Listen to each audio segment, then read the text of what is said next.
this kind of fits my traits.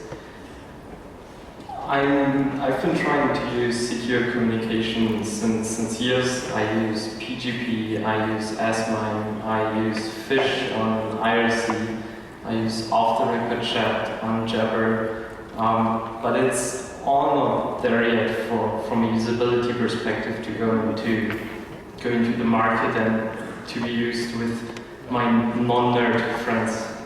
So I started looking for a new solution, especially after Snowden. A lot of new secure communication startups came out of the ground, and I started breaking them. So why do I talk about it? I personally believe that a lot of people around the world need encrypted communication. A lot of people are not as privileged as most people in this room. They don't have necessarily free speech, and false promises about the security of a product can actively endanger people over there. Also, secure communication is very, very hard to get right, and I want people to be aware of that. This is the Tahrir Square in Egypt in 2011. The Egyptian Revolution of 2011 was about improving women's rights, about improving freedom of speech, and a lot of the coordination of the protests took place on social media. The protesters tweeted, they created Facebook groups and so on, mostly unencrypted, unfortunately. But the government was so helpless thanks to transport layer security and so on that they actually ended up shutting off the internet there just to get the crowd under control and to stop them from organizing. So last year there was the umbrella revolution in Hong Kong where students fought for democracy and so on. And it's called the umbrella revolution because they tried to defend themselves against the tear gas that was thrown by the police using umbrellas. And they kind of upped the game in terms of communication and organization. A tool called FireChat that was originally made to be used as peer-to-peer communication at the Burning Man festival that's taking place in the desert was used to not have to rely on internet hotspots and so on. Unfortunately, FireChat does not provide any encryption, so they still had to fall back onto tools like Telegram and WhatsApp just to make sure that not everything they talk about is also read by the government.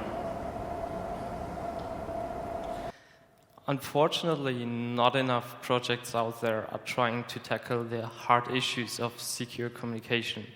There are a lot of people who promise you secure communication, who promise you, yes, if you write with our service, you'll be NSA proof or whatever. And not everything that gets funding is secure. It's actually amazing how much money you can raise with a product that simply does not work and is not secure. But this talk is not about shaming people. I'm excited for every new project that tries to change the world and change the way we communicate. But we also need to be honest about how secure are we and do we have the skill set to do this. A lot of people ask me, hey, why don't you just use the existing email encryption like PGP or SMIME? And the truth is that the tooling is just terrible. How many normal people do you know that use SMIME on their iPhone or on their Android phone or for their Gmail and so on? With SMIME, we mostly rely on certificate authorities. I have to go to a CA or create my own. I have to create a certificate, signing request. I have to import the certificate. I have to exchange the certificate, make sure my other party is trusted, and so on. It's just not very accessible. And most of that is true for PGP too. If you try to use PGP, there's almost no mobile support. I can't just use it on my phone. The desktop support is mostly sketchy. A lot of integration simply doesn't work. And to be honest, the recommended way to create the web of trust is a bit strange. I don't know if you've ever done a key signing party, but you basically line up. You have a sheet of paper with your info, and you start to exchange info. You check the ID of the other person and so on. That's not how I imagine exchanging keys in 2015. I mean, we have a lot of technology now to make this painless. This also brings us to an important part about cryptographic software in general, handling key material. Unfortunately, a lot of the new tools completely ignore the topic of key handling and being able to export, revoke, renew my key. For example, if you look at Proton Mail, I think they exclusively rely on their key server. You have no chance to import your own certificate and so on. And you also, much more importantly, you don't have a chance to verify the person that you think you're talking to in person. So I can't just meet up with someone, make sure we both have the right key material. And also a lot of services are missing perfect forward secrecy. Perfect forward secrecy basically means that if I have a conversation with someone and afterwards my long-term cryptographic keys are stolen by someone, he still can't decrypt the old communication because they are encrypted with a temporary key that was just for the session and that's thrown away afterwards. It's basically a must for real-time messaging systems.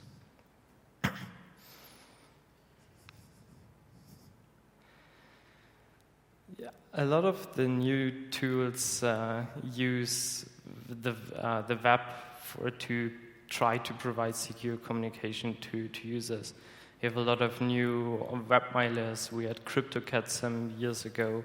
We have some chats on the Ethereum network and so on. And they have some very good pros. Like, they are mostly very easy to access. You just type in the URL.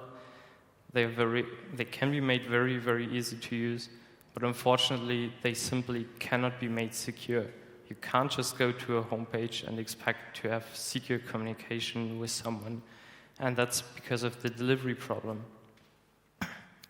If I have my user on the left side here and the server of, let's say, securemessenger.com on the right, and my user types in securemessenger.com, then basically the browser tells the server, hey, give me a securemessenger.html. And the server responds, okay, here you are. It's just an HTML page with some JavaScript included, and so on. The browser of the user parses it and executes the application. Naturally, also requests the JavaScript from the server, and the server gives the actual cryptographic implementation on every request. Every time you go to the website securemessenger.com, you will again and again get the implementation, except if you hit the cache, but that's kind of moot for the for the point I'm trying to make. So let's say I have a malicious hacker. All the hacker has to do to get access to all communication to the server starting from that point is to break into the server by either exploiting the web server, by exploiting the load balancer, by exploiting the web application, the operating system, or if you're a three-letter agency, you probably can even get direct hardware access. And the attack surface is really huge, and for everything that runs on the web, the problem is that if the server is owned, the user is owned. Because the hacker can now just go and modify the implementation on the server and, for example, insert into our very good encryption function a small function that sends the text, the clear text, and the password or key material to the hacker. And suddenly, the whole way of, hey server, give me secure messenger .html. The server gives the HTML.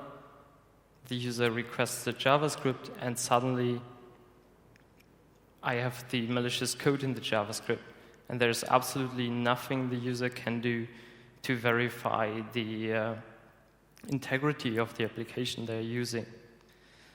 From now on, after the hacker owned the server, all communication is unsecure because the password and the clear text can be sent to the attacker, it can be sent in clear text to the server, and that's just because in the browser you can't have code signing, you can't avoid loading JavaScript from the web server. You're always relying on the server security, and there's never a way for the user to actually verify if the JavaScript code that, for example, that's sent by Proton Mail or another secure mailer is actually secure. There's a very easy solution to this, but unfortunately it's a bit less accessible. And that's mandate the installation of a browser plugin.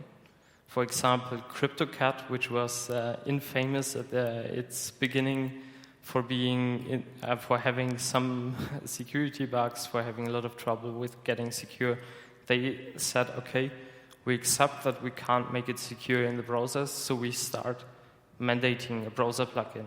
We understand that it lessens the accessibility, but we can't really avoid it because you can't be secure without it. Also, browsers just love to interpret stuff. If a browser tries to find JavaScript everywhere, and there is a ton of attack surface when it comes to web application security, we have cross-site scripting, we have cross-site request forgery, session vulnerabilities, and so on. It's overall a very hard place to build any kind of secure software, in my opinion.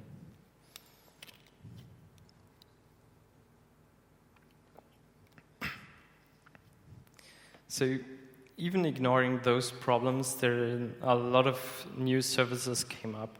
One of the ones, I already mentioned it sometimes now, is Proton Mail. Proton Mail is a Swiss email provider, and the reason I actually stumbled upon it was because the headlines basically promised, okay, Proton Mail is the only email system that the NSA can't access.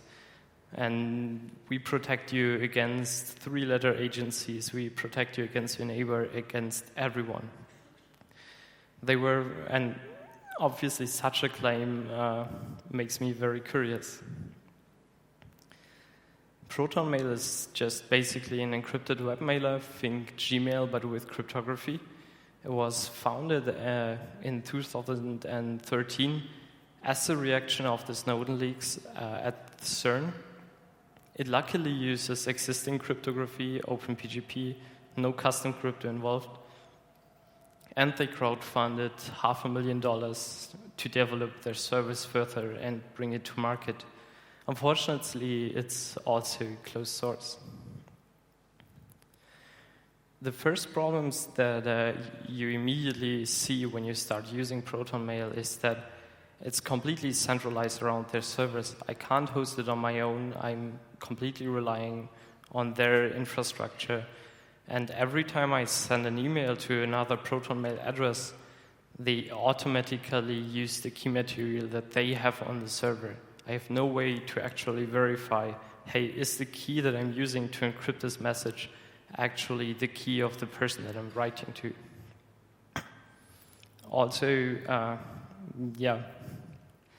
if you go into the settings and try to go to keys and security, it just tells you coming soon, whatever that means. Which brings us to the next point. Instead of just looking at the architectural or functional problems, I also started looking for vulnerabilities. And unfortunately, it was relatively easy to find a lot of cross-site scripting vulnerabilities and a very critical cross-site request forgery vulnerability. The problem is if you have a single cross-site scripting vulnerability in your web mailer, it means that the JavaScript can access all your emails, can access all your keys, and even worse, depending on how the vulnerability works, it can even automatically spread.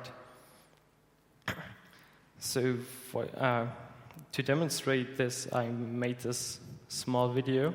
I'm just logging into my ProtonMail account. And you have two passwords, which is kind of clever. The first one just authenticates you against ProtonMail and does an online login. And afterwards, you have to decrypt the mailbox, and this login info is not sent to their server. Now I'm just going ahead, composing an email to myself in this case for demonstration.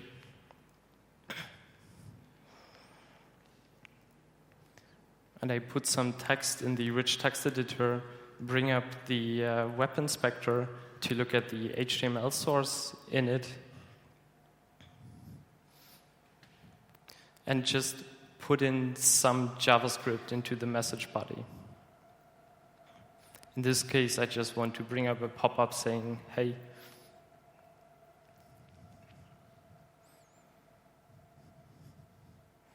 Alright, I'm sending this supposedly empty mail. It immediately arrives in my mailbox, and when I open it,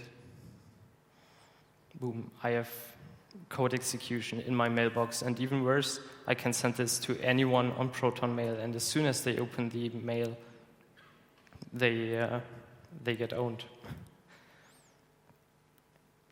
The additional vulnerabilities that were there were cross-site request forgery vulnerabilities that allowed any site that you visit to set your signature.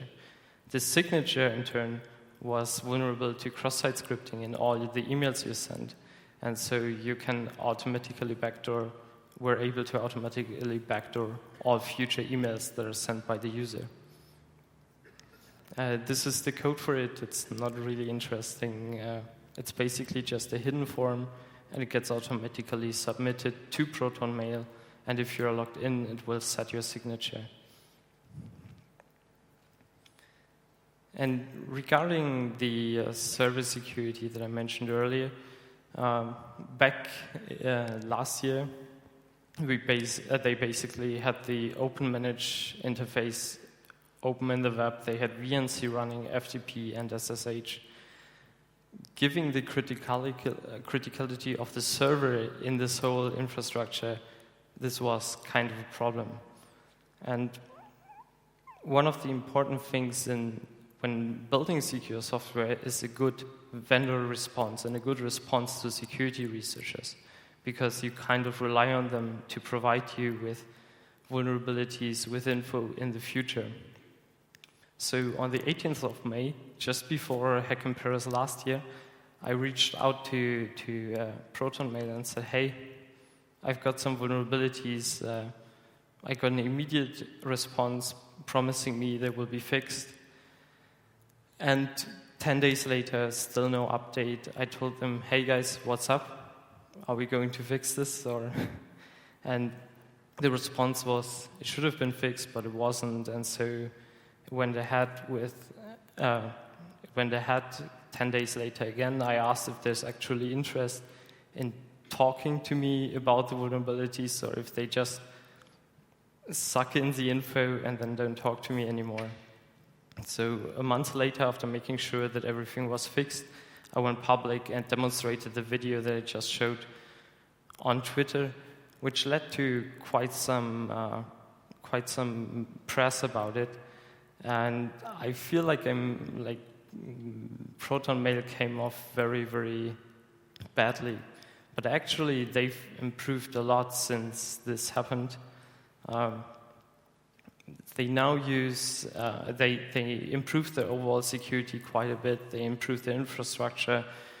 They made everything more mature. They made everything better, but the problem still persists. It runs in the browser.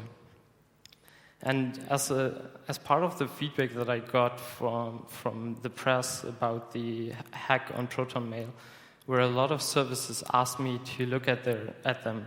For example, Tutanota, which is a German secure mail startup, very similar to ProtonMail.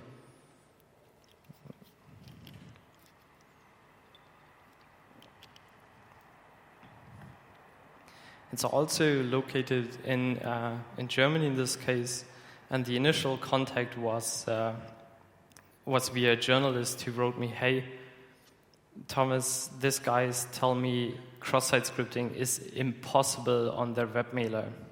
So I told him, "Okay, that sounds interesting. Challenge accepted." So this was roughly half an hour later.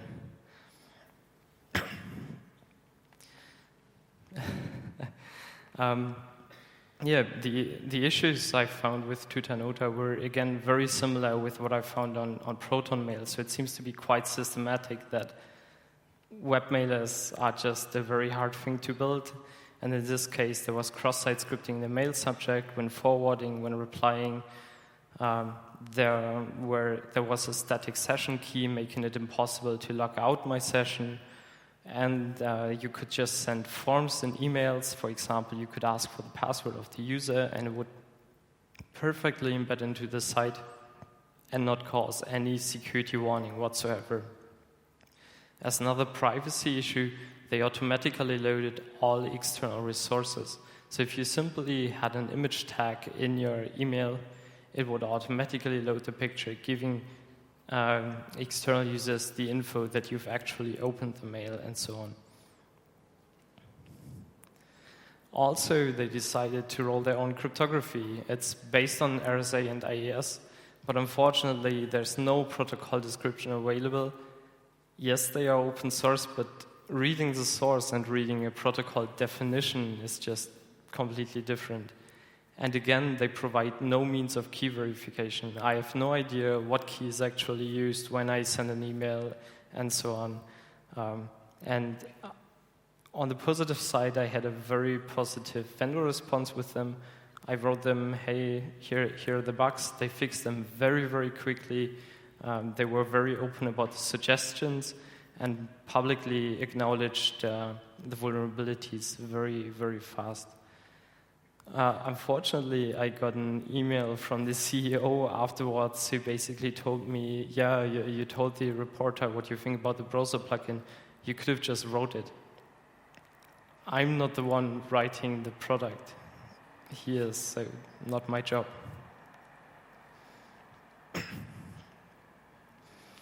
Alrighty. The next product that was very curious on the list of talking about secure communication, secure data sharing overall was SpiderOak. And the reason for SpiderOak was very simple. Snowden said we should use it. So obviously an interesting target. And SpiderOak is basically just a secure file sharing backup service. It's located in the US. And for once, it's not only web-based. It has native applications, making the overall attack surface much, much more interesting, and also the exploitation much, much harder. It's also mostly closed source. They have some stuff on GitHub, but it's not really complete. I started with some basic analysis on their desktop application. I tried to insert JavaScript, make sure that what they display is not a web view, and so on, and just found some harmless HTML injections. So obviously, we had to go deeper.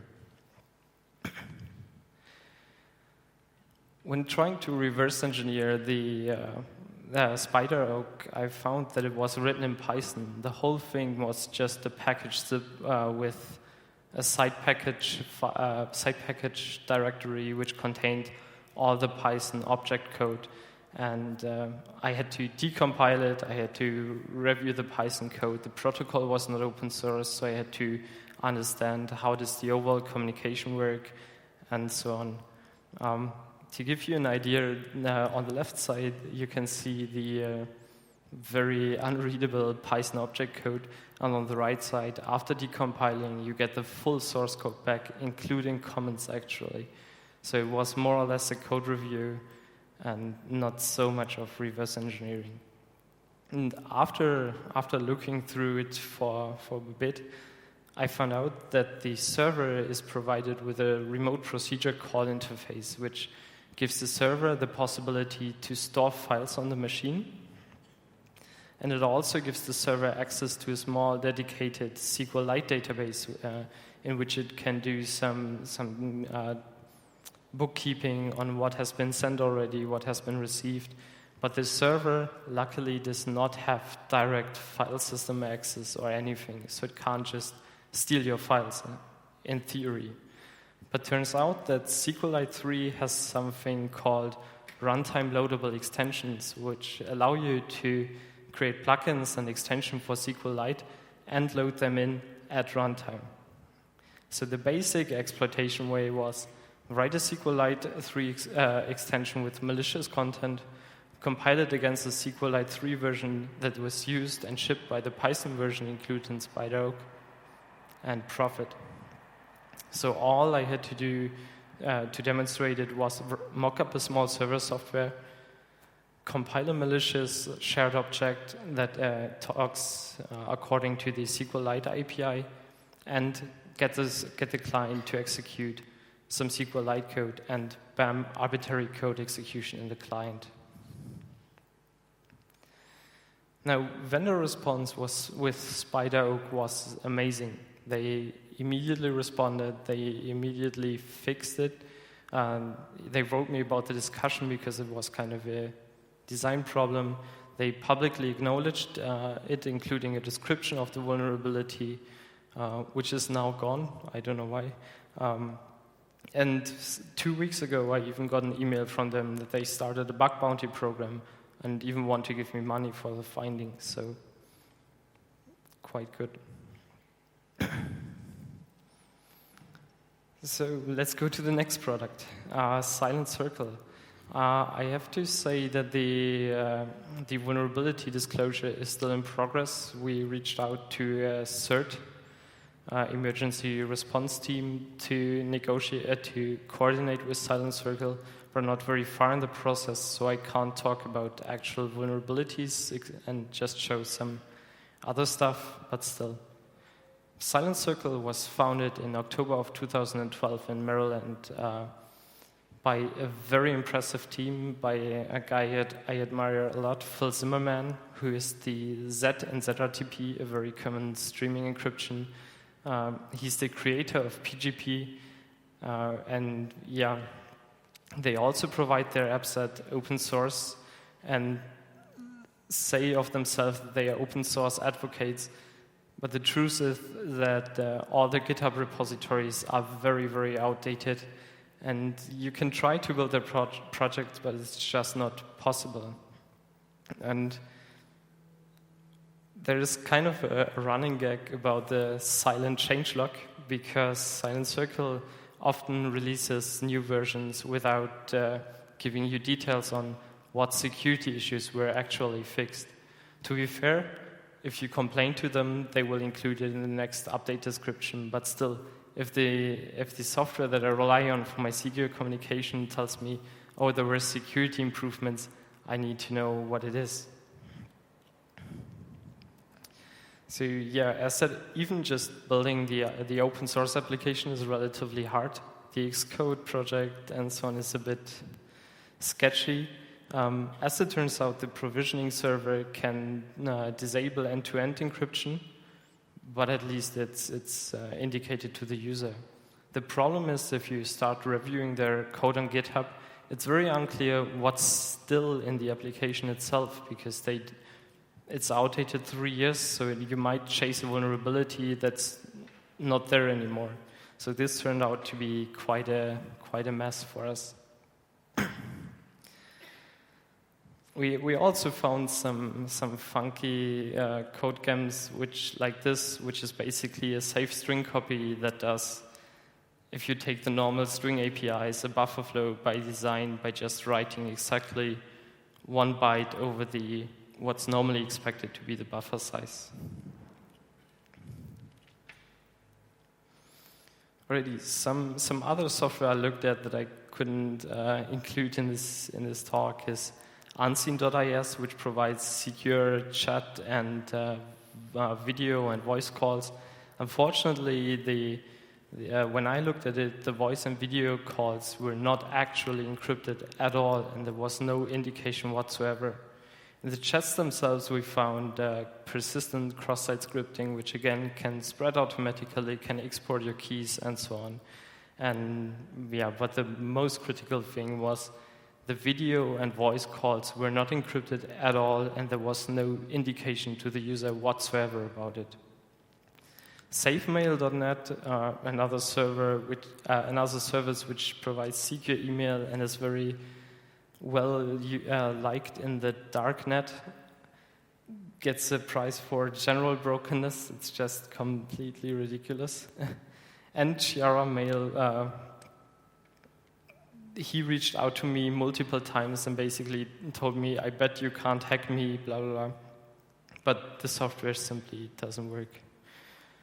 So how do we fix this apparently broken industry of new encryption, encrypted messages, and so on? I came up with a basic questionnaire that I ask myself when I look at a new product. The first one is, can I host it myself? Can I run it on my own server? Like set it up as an email server or like my Jabber servers and so on. Can I read and more importantly build the source?